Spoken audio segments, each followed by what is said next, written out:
আজকের আমি আপনাদের মটর ডালের বড়া দিয়ে পেঁপের একটা পুরনো রেসিপিকেই একটু নতুন করে ইউনিকভাবে আপনাদের সামনে রান্না করে দেখিয়েছি। নমস্কার বন্ধুরা, শ্রাবণী রান্নাঘরে আপনাদের সবাইকে স্বাগত জানিয়ে আমি প্রতিদিনের মতো আবারও আজকের একটা রান্নার ভিডিও নিয়ে আপনাদের সামনে চলে এসেছি। আজকের আমি আপনাদের মটর ডালের বড়া দিয়ে আর পেঁপের একটা ইউনিক রেসিপি বানিয়ে দেখাবো। আশা করি আপনাদের ভালো লাগবে। তার জন্য কিন্তু আমার পুরো ভিডিওটা আপনাদের দেখতে হবে। আর দেখা শুরু করার আগে একটা লাইক দেবেন, সুন্দর একটা কমেন্ট করবেন আর শেয়ার করতে ভুলবেন না। তাহলে চলুন এই রান্নাটা আমি কিভাবে করি সেটা আপনারা একবার দেখে নিন। রান্নাটা করার জন্য প্রথমে আমি এখানে দেখুন পেঁপে নিয়ে নিয়েছি। আর পেঁপেগুলো কিন্তু এখানে এইভাবে ডুমো ডুমো করে কেটে নিয়েছি, কেটে পরিষ্কার করে ধুয়ে পরিষ্কার করে নিয়েছি। আর অন্যদিকে দেখুন আমি কিন্তু গ্যাসটা অন করে একটা কড়া বসিয়ে দিয়েছি। আর কড়ার মধ্যে দিয়েছি বেশ কিছুটা জল। জলটা এখানে প্রায় ফুটে গেছে। এবার আমি এর মধ্যে দিয়ে দেব পেঁপেটা। এখানে কিন্তু আমি সমস্ত পেঁপেগুলো এই জলের মধ্যে দিয়ে দিলাম। এবারে আমি এর মধ্যে দেব অল্প সামান্য একটু নুন, খুব অল্প সামান্য একটু নুন কিন্তু আমি এই পেঁপের মধ্যে দিয়ে দিলাম। দিয়ে পেঁপেটা আমি কিন্তু খুব ভালোভাবে প্রথমে সেদ্ধ করে নেব। পেঁপেটা কিন্তু প্রথমে ভালোভাবে সিদ্ধ করে নিতে হবে। আর এটা যতক্ষণে সেদ্ধ হচ্ছে ততক্ষণ আমি এখানে দেখুন একটা মিক্সির জার নিয়ে নিয়েছি। মিক্সির জারের মধ্যে দিয়ে দেবো এখানে মটর ডাল। এখানে কিন্তু মটর ডালটা আমি আগে থেকে ভিজিয়ে রেখেছিলাম। এখানে প্রায় 3 ঘন্টার মতো আমি ডালটা ভিজিয়ে রেখেছিলাম। সেই ডালটা আমি এখানে দিয়ে দিলাম। দিয়ে খুব ভালোভাবে কিন্তু ডালটাকে পেস্ট করে নিতে হবে। অল্প সামান্য একটু জল দিয়ে, যতটা পারবেন জল কম দিয়ে ডালটা কিন্তু এখানে ভালোভাবে পেস্ট করে নিতে হবে। ডালটা আমার এখানে পেস্ট করা হয়ে গেছে। ডালটা কিন্তু আমি এখানে খুব ভালোভাবে পেস্ট করে নিয়েছি। এইবারে একটা বড় বাটি নেব। বাটির মধ্যে কিন্তু ডালটাকে আমি প্রথমে ঢেলে নেব। ডালটা কিন্তু আমার এখানে ঢেলে নিতে হবে। আর আমি প্রতিদিনের মতো আপনাদের একটা কথাই বলবো যে প্লিজ আমার ভিডিওটা আপনারা টেনে টেনে দেখবেন না, পুরো ভিডিওটা দেখুন। আশা করি আপনাদের ভালো লাগবে। দেখুন ডালটা কিন্তু আমি এখানে পুরোটা ঢেলে নিলাম। এটা আমি আলাদা করে সরিয়ে রেখে দেব। আর মিক্সির মধ্যে কিন্তু আর একটা আমি মশলা রেডি করে নেব। তার জন্য আমি এর মধ্যে দিয়ে দেব আদা। এখানে কিন্তু আমি 1 ইঞ্চি মতো আদা একটু এইভাবে ছোট ছোট করে কুচি করে রেখেছি, সেই আদাটা আমি এখানে দিয়ে দিলাম। আর দেব আমি এখানে টমেটো। এখানে কিন্তু একটা মাঝারি সাইজের টমেটো এইভাবে একটু ছোট ছোট করে কুচি করে রেখেছি, সেই টমেটোটা আমি এখানে দিয়ে দিলাম। আর দেব আমি এখানে কাঁচা লঙ্কা। এখানে কিন্তু 2টো কাঁচা লঙ্কা এইভাবে ভেঙে একটু দিয়ে দিলাম। দিয়ে এর মধ্যে অল্প একটু জল দেব। দিয়ে খুব ভালোভাবে কিন্তু এই মশলাটাও রেডি করে নিতে হবে। মশলাটা আমার এখানে রেডি হয়ে গেছে। দেখুন মশলাটা কিন্তু আমি এখানে রেডি করে নিয়েছি। আর এটা আমি আলাদা করে সরিয়ে রেখে দেব। আর অন্যদিকে দেখুন যে পেঁপেটা আমি এখানে সেদ্ধ করতে দিয়েছিলাম, সেই পেঁপেটাও কিন্তু এখানে সুন্দর করে সেদ্ধ হয়ে গেছে। আপনারা দেখে বুঝতেই পাচ্ছেন যে পেঁপেও কিন্তু একেবারে সিদ্ধ হয়ে গেছে। এইবারে আমি পেঁপেটাকে আলাদা করে তুলে রেখে দেব। পেঁপেটা কিন্তু আমাকে আলাদা করে তুলে রেখে দিতে হবে। পেঁপেটা আমি এখানে আলাদা করে তুলে রেখে দিয়েছি। আর অন্যদিকে দেখুন কড়াটা ধুয়ে আবারও পরিষ্কার করে আমি আবারও গ্যাসটা অন করে বসিয়ে দিয়েছি। আর তার মধ্যে দিয়েছি সর্ষের তেল। এখানে কিন্তু বেশ অনেকটা পরিমাণে সর্ষের তেল দিয়েছি। আর তেলটা কিন্তু এখানে গরম হতে দিয়েছি। যতক্ষণ এখানে তেলটা গরম হচ্ছে ততক্ষণ আমি এখানে দেখুন আগে যে মটর ডালটা বেটে রেখেছিলাম সেই ডালটা আমি এখানে নিয়ে নিয়েছি। এইবার আমি এর মধ্যে দেব আন্দাজ মতো নুন, অল্প সামান্য একটু হলুদের গুঁড়ো আর অল্প একটু কালো জিরে দিয়ে ডালটাকে কিন্তু প্রথমে খুব ভালোভাবে একটু হাত দিয়ে ফেনিয়ে নেব। হাত দিয়ে কিন্তু এইভাবে ডালটা খুব ভালোভাবে প্রথমে ফেনিয়ে নিতে হবে। ডালটা কিন্তু আমি এখানে ফেনিয়ে নিয়েছি, এটা ফেনানো হয়ে গেছে। আর ফেনিয়ে নিলে তবে কিন্তু এর যে বড়াটা বানাবো সেটা কিন্তু খেতে ভালো লাগবে, তাই অবশ্যই ফেনিয়ে নেবেন। আর অন্যদিকে দেখুন এখানে কিন্তু তেলটাও আমার গরম হয়ে গেছে। তেলটা যখন গরম হয়ে যাবে তখন কিন্তু এই যে ডাল বাটাটা থেকে আমি অল্প অল্প করে দেব, ছোট ছোট করে দিয়ে এখানে কিন্তু প্রথমে বড়াগুলো তৈরি করে নেব। আপনারা হয়তো বলতে পারেন যে এইভাবে মটর ডালের বড়া দিয়ে পেঁপে রান্না সবাই জানে। হ্যাঁ, আমি জানি যে এইভাবে মটর ডালের বড়া দিয়ে পেঁপে রান্না অনেকেই করেন, কিন্তু আমি আজকের আপনাদের একটু অন্যরকম করে দেখাবো। আশা করি আপনাদের ভালো লাগবে। এই পুরনো রান্নাটাই কিন্তু এর মধ্যে একটু উল্টে পাল্টে জিনিস দিয়ে নতুনভাবে আপনাদের কাছে দেখানোর চেষ্টা করেছি। আশা করি আপনারা যদি পুরোটা দেখেন তাহলে কিন্তু আপনাদের অবশ্যই ভালো লাগবে। দেখুন আমি কিন্তু এইভাবে ছোট ছোট করে দিয়ে ডালের বড়াগুলো প্রথমে ভেজে নেব। আর আপনারা এতক্ষণ পর্যন্ত যারা দেখছেন অথচ লাইক দিতে ভুলে গেছেন তারা কিন্তু অবশ্যই একটা লাইক দিয়ে দেবেন। দেখুন আমি কিন্তু এইভাবে ছোট ছোট করে প্রথমে ডালের বড়াগুলো ভেজে নেব। ডালের বড়াগুলো কিন্তু আমি এপিট ওপিট করে খুব ভালোভাবে ভেজে নিয়েছি। দেখুন এটা কিন্তু ভাজা হয়ে গেছে, আর এর থেকে বেশি ভাজার দরকার নেই। এইবার ডালের বড়াগুলো আমি আলাদা করে তুলে রেখে দেব।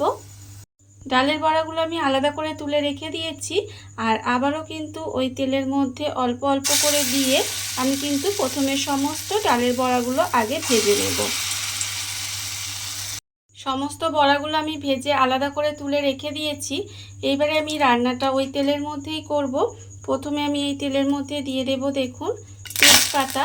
এখানে কিন্তু আমি একটা তেজপাতা এইভাবে মাঝখান থেকে একটু ছিঁড়ে রেখেছি, সেটা দিয়ে দিলাম। আর দেব আমি এখানে অল্প একটু মানে দুটো লবঙ্গ আর দুটো ছোটো এলাচ ফোড়নে দিলাম। ফোড়নটা যখন দেখবেন একটু ভাজা ভাজা হয়ে গেছে তখন আমি এর মধ্যে দিয়ে দেব যে মশলাটা আমি এখানে বানিয়ে রেখেছিলাম। এখানে আমি রেখেছিলাম আদা, টমেটো আর কাঁচা লঙ্কা, সেই মশলাটা কিন্তু এর মধ্যে দিয়ে দিলাম। দিয়ে একটু ভালোভাবে প্রথমে কষিয়ে নেব। এইভাবে কিন্তু একটু ভালোভাবে কষিয়ে নিতে হবে যাতে মশলার যে একটা কাঁচা গন্ধ থাকে সেটা চলে যায়। তাই একটু সময় কিন্তু আমি এটা খুব ভালোভাবে কষিয়ে নেব। মশলাটা আমার এখানে কষানো হয়ে গেছে। মশলা কিন্তু আমি এখানে একটু সময় খুব ভালোভাবে কষিয়ে নিয়েছি। এইবার আমি এর মধ্যে দিয়ে দেব আন্দাজ মতো নুন। আছে আমার এখানে অল্প সামান্য একটু চিনি, আর আছে খুব অল্প সামান্য একটু লঙ্কার গুঁড়ো। যেহেতু আমি এখানে কাঁচা লঙ্কা দিয়েছি তাই এখানে অল্প সামান্য একটু লঙ্কার গুঁড়ো দিলাম। আপনারা কতটা ঝাল খাবেন সেটা বুঝে কিন্তু কাঁচা লঙ্কা বা গুঁড়ো লঙ্কাটা ব্যবহার করবেন। দেখুন আমি কিন্তু এখানে গুঁড়ো মশলাগুলো দিয়ে দিয়েছি। আর এই রান্নায় কিন্তু আমি হলুদ দেব না, সেই জন্য আমি কিন্তু এখানে হলুদটা ব্যবহার করিনি। দেখুন আমি কিন্তু আবারও একটু সময় এইভাবে মশলাটা কষিয়ে নেব। মশলা কিন্তু খুব ভালোভাবে এখানে কষানো হয়ে মানে কষিয়ে নিতে হবে। আর এখানে দেখুন আস্তে আস্তে মশলাটা কিন্তু কষানো হয়ে গেছে। মশলা থেকে কিন্তু তেলটাও ছেড়ে দিচ্ছে। যখন দেখবেন এইভাবে মশলাটা আস্তে আস্তে কষানো হয়ে গেছে আর মশলা থেকে তেলটাও ছেড়ে দিচ্ছে, তখন কিন্তু আমি এর মধ্যে দিয়ে দেব পেঁপেটা। এখানে যে পেঁপেটা আমি আগে থেকে সেদ্ধ করে রেখেছিলাম সেই পেঁপেটা আমি এখানে এইভাবে দিয়ে দিলাম।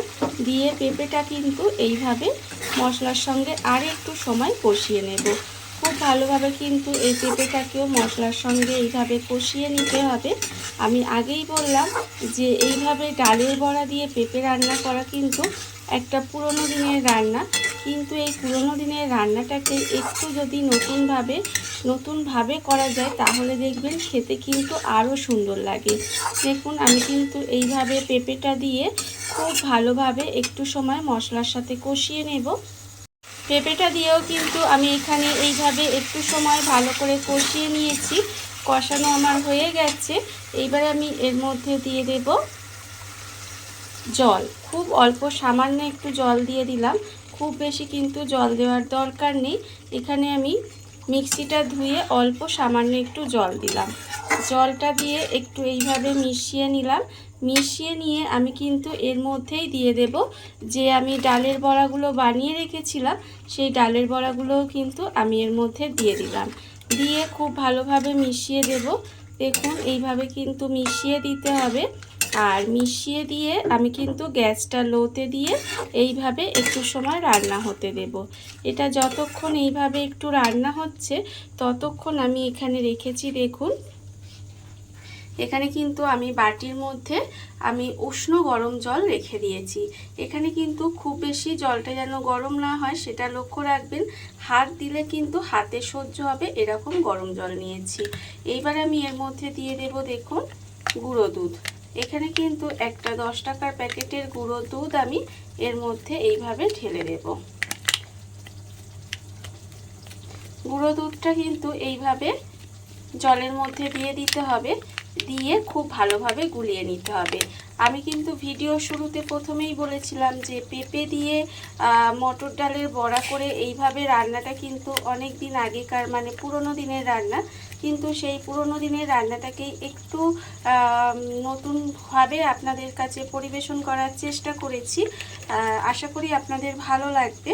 দেখুন আমি কিন্তু এই দুধটা এই জলের মধ্যে দিয়ে দিলাম, দিয়ে খুব ভালোভাবে গুলিয়ে নেব। আপনারা যদি এরকম উষ্ণ গরম জলের মধ্যে দুধটা দেন তাহলে দেখবেন এটা কিন্তু সহজেই গুলে যাবে। আর যদি জলটা খুব বেশি গরম হয় তাহলে দেখবেন দলা পাকিয়ে যাবে। সেই জন্য কিন্তু জলটা এরকম উষ্ণ গরম জলই কিন্তু দিতে হবে। দেখুন দুধটা কিন্তু আমি এইভাবে খুব ভালোভাবে গুলে নিয়েছি আর দুধটা কিন্তু সহজেই সুন্দরভাবে গুলে গেছে। দুধটা কিন্তু এখানে গুলে গেছে। আর অন্যদিকে দেখুন যে বড়া দিয়ে আমি এখানে পেঁপেটা হতে দিয়েছিলাম সেটাও কিন্তু একটু সময় এইভাবে যতক্ষণ দুধটা আমি গুলছিলাম ততক্ষণ কিন্তু একটু সময় এইভাবে রান্না করে নিয়েছি। আর যেহেতু এখানে পেঁপে সেদ্ধ করাই আছে সেই জন্য কিন্তু খুব বেশি সময় লাগবে না রান্নাটা। এইবারে আমি এর মধ্যে দিয়ে দেব দুধটা। এখানে কিন্তু এই বাটির দুধটা আমি এখানে দিয়ে দিলাম, দিয়ে আর কিছুই নয় এটাকে খুব ভালোভাবে মিশিয়ে দেব। মিশিয়ে দিয়ে কিন্তু এইভাবে আরেকটু সময় রান্না করে নেব। দেখবেন এর ফলে কিন্তু বড়াগুলো নরম হয়ে যাবে। নরম হয়ে যাবে যতক্ষণ না পর্যন্ত বড়াটা একটু নরম হয় ততক্ষণ পর্যন্ত কিন্তু এইভাবেই একটু গ্যাসটা লোতে দিয়ে রান্না করে নিতে হবে। রান্না কিন্তু আমার এখানে একেবারে রেডি হয়ে গেছে। দেখুন এটা কিন্তু একেবারে মাখো মাখো হয়ে গেছে। আর এটা যে এখন একটু গ্রেভি গ্রেভি দেখছেন এরপরে কিন্তু বড়া কিন্তু টেনে নেবে, সেই জন্য একটু এইভাবে একটু গ্রেভি গ্রেভি রাখতে হবে। আর এখানে দেখুন বড়াও কিন্তু একদম নরম হয়ে গেছে। রান্না আমার একেবারে রেডি। নামানোর আগে আপনারা চাইলে এর মধ্যে অল্প সামান্য একটু গরম মশলার গুঁড়ো দিতে পারেন। আমি যেহেতু এখানে প্রথমে একটু গোটা গরম মশলা ফোড়ন দিয়েছি তাই আর গুঁড়ো গরম মশলাটা দিলাম না। অপর থেকে শুধুমাত্র একটুখানি কাসুরি মেথি গুঁড়ো আগে থেকে গুঁড়ো করে রেখেছি সেই কাসুরি মেথির গুঁড়োটা এটা দিয়ে দিলাম। আর আমি এর মধ্যে কিছুই দিচ্ছি না। আপনারা চাইলে অল্প সামান্য একটু ঘি দিতে পারেন, এতেও কিন্তু খেতে ভালো লাগবে। দেখুন রান্না আমার একেবারে রেডি। এটা আপনারা ভাত, রুটি, লুচি, পরোটা যে কোনো কিছুর সাথে খেয়ে দেখবেন, খেতে কিন্তু অসম্ভব সুন্দর লাগে। রান্না আমার একেবারে রেডি। এবার গ্যাসটা অফ করে দেব আর আপনাদের পরিবেশন করে দেখাবো ঠিক কেমন হলো। দেখুন বন্ধুরা, বাড়িতে থাকা কত অল্প উপকরণে কত অল্প সময় কত সুন্দর একটা মটর ডালের বড়া দিয়ে পেঁপের রেসিপি তৈরি হয়ে গেছে। আপনারা দেখতেই পেলেন। আর এটা কিন্তু খেতে ভীষণ সুন্দর হয়। এইভাবে আপনারাও কিন্তু একদিন হলেও বাড়িতে বানিয়ে দেখতে পারেন। আর এই ভিডিওটা যদি আপনাদের ভালো লেগে থাকে, আপনারা যদি ফেসবুক থেকে দেখে থাকেন পেজটি ফলো করে দেওয়ার অনুরোধ রইল। আর যদি ইউটিউব থেকে দেখে থাকেন চ্যানেলটি সাবস্ক্রাইব করে নেওয়ার অনুরোধ রইল। তাহলে চলুন ভিডিওটা আমি এখানেই শেষ করছি। আপনারা সবাই ভালো থাকবেন, সুস্থ থাকবেন। আবারও হাজির হব নতুন কোনো রান্না নিয়ে।